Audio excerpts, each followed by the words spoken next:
Entra dia, sai dia, as mesmas notícias se repetem. Isso tudo é tão ridículo. Esse mundo está podre.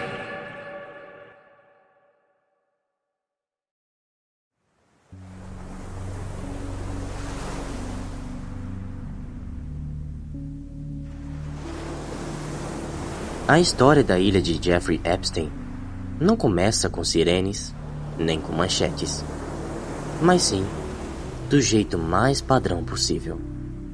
O mesmo roteiro. Ninguém sabendo de nada. Do you think you're the devil himself? No, but I do have a good mirror.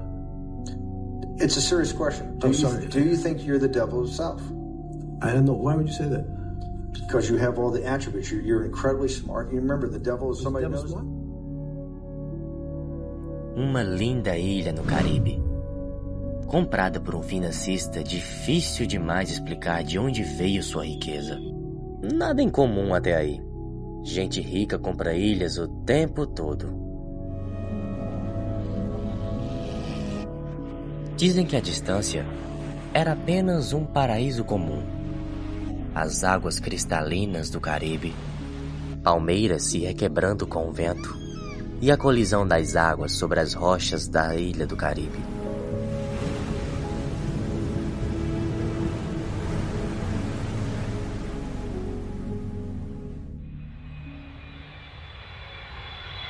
O estranho mesmo era o tráfego.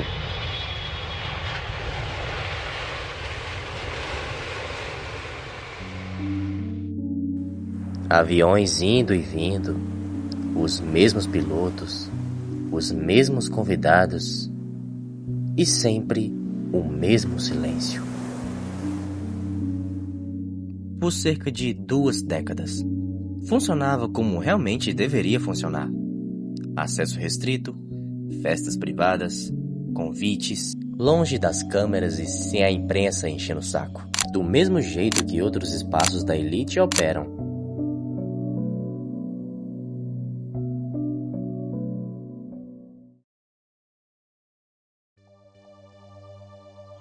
A história de Jeffrey Epstein não começa com ele algemado.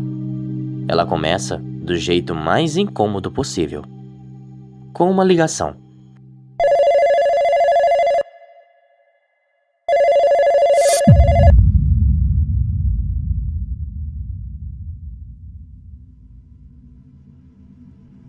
Em março de 2005, uma mulher fez uma ligação ao Departamento de Polícia de Palm Beach, na Flórida. Era só uma denúncia simples, porém muito feia de ouvir.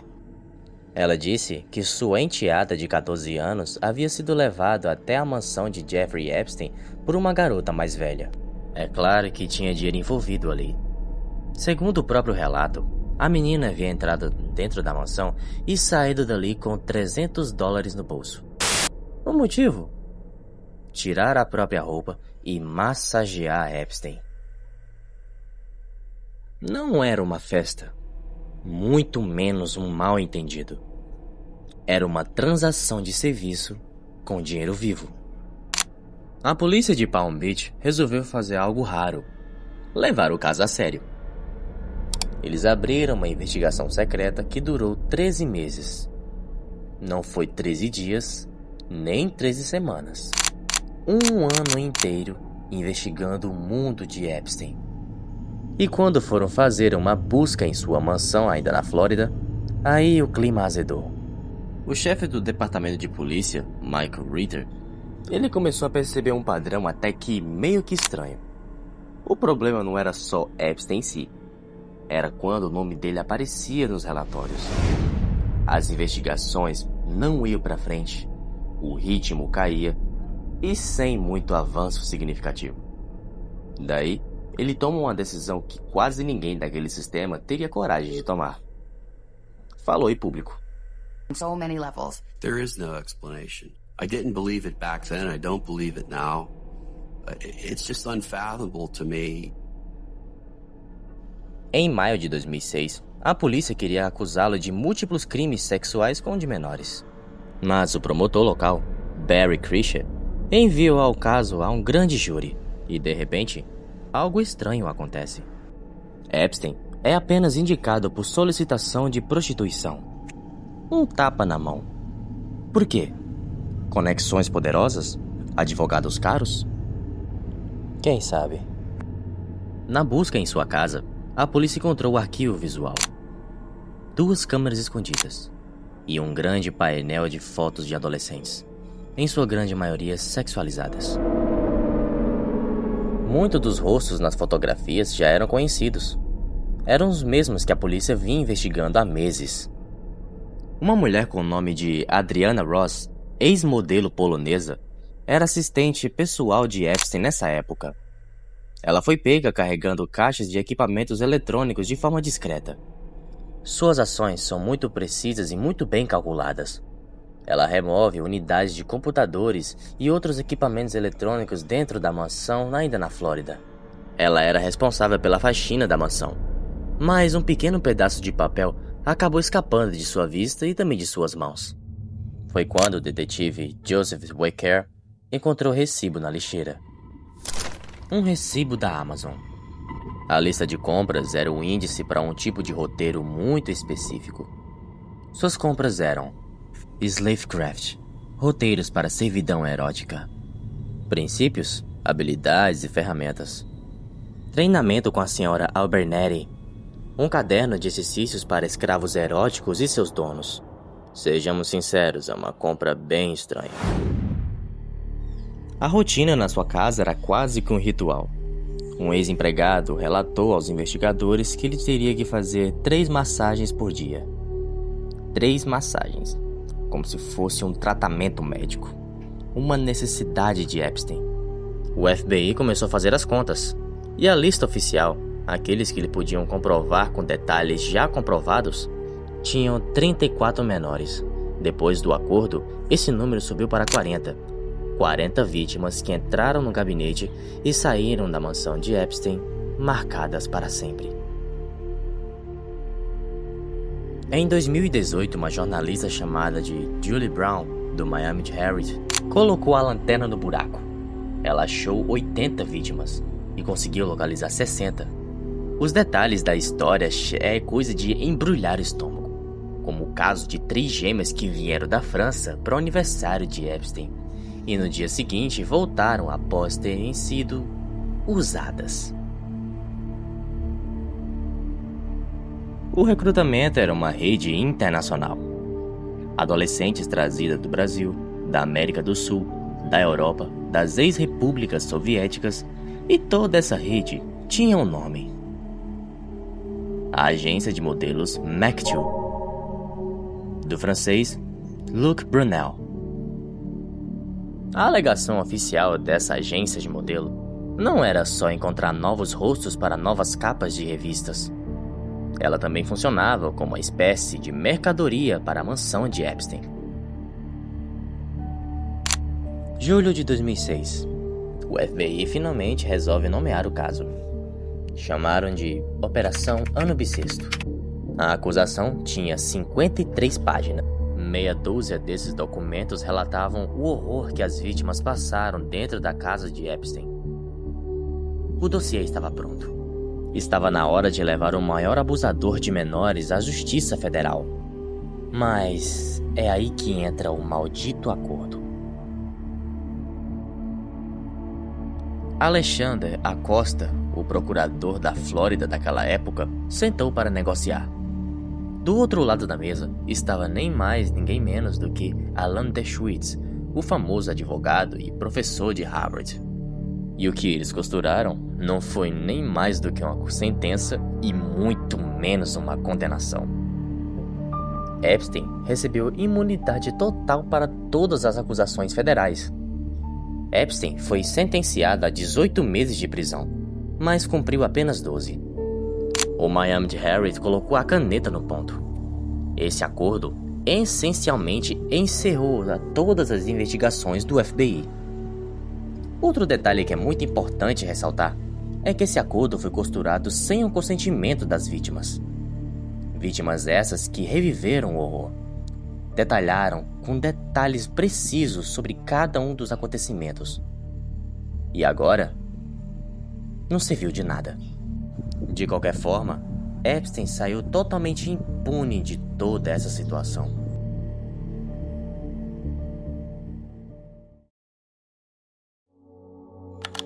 6 de julho de 2019, Teterboro, Nova Jersey. Epstein volta de Paris em seu jato privado. Agentes federais o esperam no aeroporto. A prisão é limpa e rápida. A multi-millionaire investment manager, Jeffrey Epstein, has been arrested for alleged sex trafficking of minors in Florida and New York. The arrest is the result of a joint investigation by the FBI and the New York City Police Department. Sources tell ABC News the exact charges he'll face are unclear. Some of them, though, involve allegations dating back more than a decade. Epstein é levado diretamente ao Centro Correcional Metropolitano de Nova York. Enquanto isso, uma operação paralela se desenrolava. Agentes federais do FBI invadem a mansão de Epstein com mandados de busca. Eles reviraram todo o santuário. A evidência dessa vez não era mais um recibo da Amazon. Era um arquivo visual. Eles encontraram centenas, talvez milhares de fotografias de mulheres nuas, parcialmente nuas.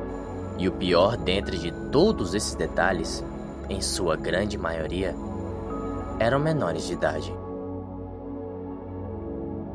Diante de todo esse cenário caótico, seus advogados apresentaram uma proposta. Uma fiança. Mas não só alguns milhões. Eram 100 milhões de dólares. A condição é que ele ficaria em prisão domiciliar. Mas não em qualquer lugar. Mas sim na sua mansão em Manhattan. Mansão essa que os agentes do FBI vasculharam semanas antes. O juiz encarregado por este caso emitiu sua resposta. Ele respondeu com um não. Um não bem fundamentado. Pelo visto, o dinheiro não compraria a liberdade desta vez.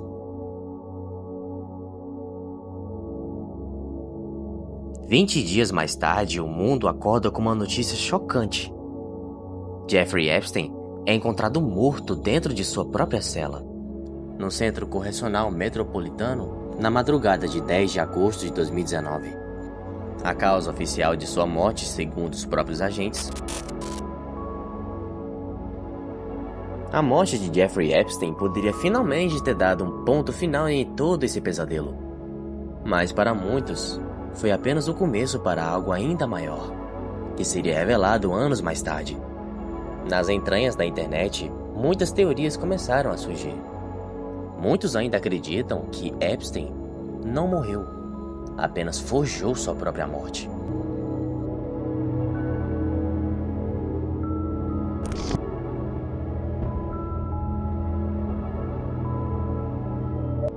Ghislaine Maxwell é presa em 2020, condenada a 20 anos de prisão por ajudar no esquema. Mas os arquivos continuam vazando. Sobre pessoas que podem ter ajudado Jeffrey Epstein. Em um e-mail de 2014 divulgado nos arquivos, uma pessoa escreve a Epstein, abre aspas, "Obrigado por uma noite divertida. Sua garotinha mais nova foi um pouco safadinha, mas a identidade do indivíduo que escreveu essa mensagem foi ocultada." E nessa imagem do círculo íntimo de Epstein retirada dos arquivos, vemos associados como a cúmplice condenada Ghislaine Maxwell e a assistente de Epstein, Leslie Groff, mas vários outros na imagem estão com os nomes cobertos.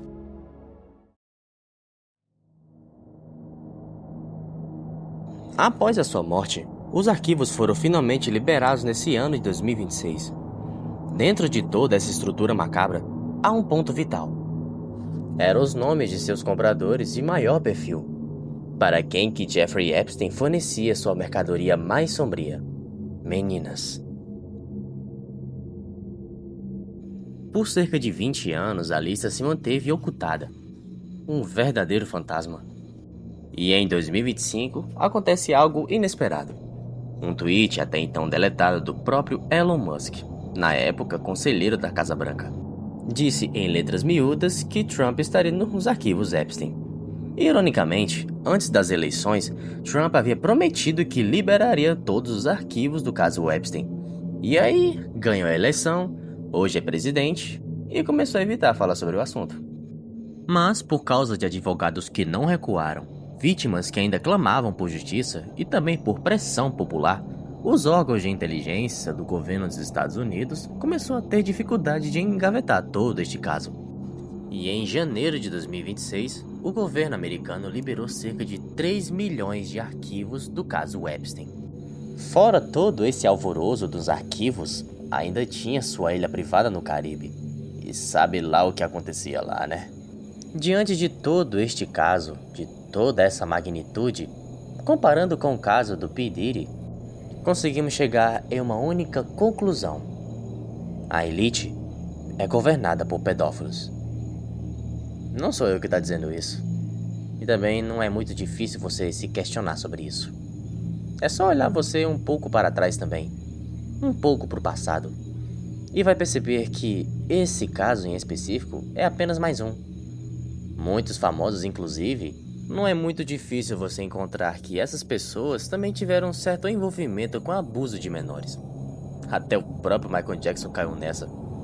Mas e você? O que você acha disso tudo?